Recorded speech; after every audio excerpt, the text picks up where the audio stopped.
किंवा pregnant women's आणि म्हातारे त्यांना एक्स्ट्रा विटामिन्सची गरज असते, तर त्याप्रमाणे आपण घेऊ शकतो. आणि एक महत्त्वाची गोष्ट, आपण प्राण सगळे इकडे वापरतात, पण खूप जणांना माहिती नाही आहे प्राणची बॉटल एकदा ओपन केल्यानंतर फ्रीजमध्ये ठेवायची आहे. खूप जण म्हणजे नंतर भेटलेल्या कोणीही म्हटलेलं नाही की मी ओपन करून फ्रीजमध्ये ठेवलेली आहे.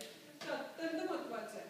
प्राण बाहेर ठेवायचं नसतं ओपन केल्यानंतर, आणि 3 महिन्याच्या आत संपवायचं असतं. त्याच्यावरती नाही, ती लक्षात ठेवा ही गोष्ट. कॅप्सूल चालतात त्याच्या बाबतीत काय नाही, लिक्विड फॉर्म आहे तर ते आत ठेवायचं आहे. तर त्याच्यात पण खूप व्हरायटीज येतात ना, ते त्यामध्ये व्हरायटी 2 टेस्टमध्ये येतात. एक लिंबाचं आहे आणि नॅचरल आहे. तर आपल्या आवडीप्रमाणे घेऊ शकतो.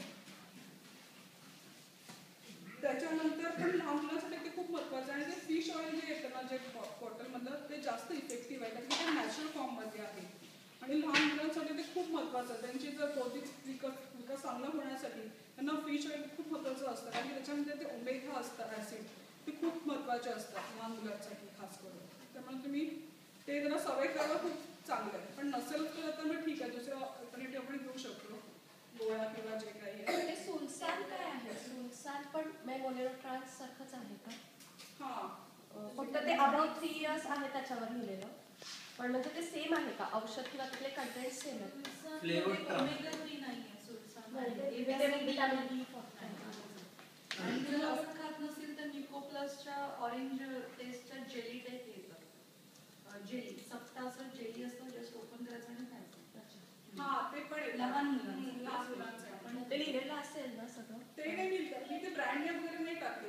जीवनसत्वामध्ये असं माहिती नाही टाकलेलं, कारण की प्रत्येकाला वेगवेगळं पाहिजे असेल तर एकाच वेळी सगळं लिहिणं नाही शक्य माझ्यासाठी, त्यामुळे मी ती नाही टाकलेली माहिती तशी. ओके. आणि ते विटॅमिन योगा म्हणून येतं,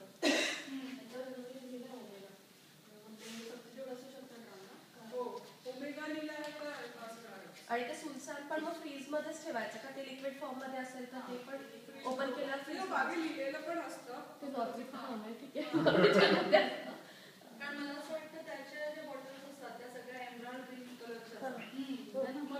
सनलाईट कॉन्टॅक्ट नाही झाला पाहिजे त्या फ्रीजमध्ये. नाही तसं नाही, गोळ्या पण त्या पण तुमच्या बॉटलमध्ये असतात, पण त्या फ्रीजमध्ये नसतात ठेवायच्या.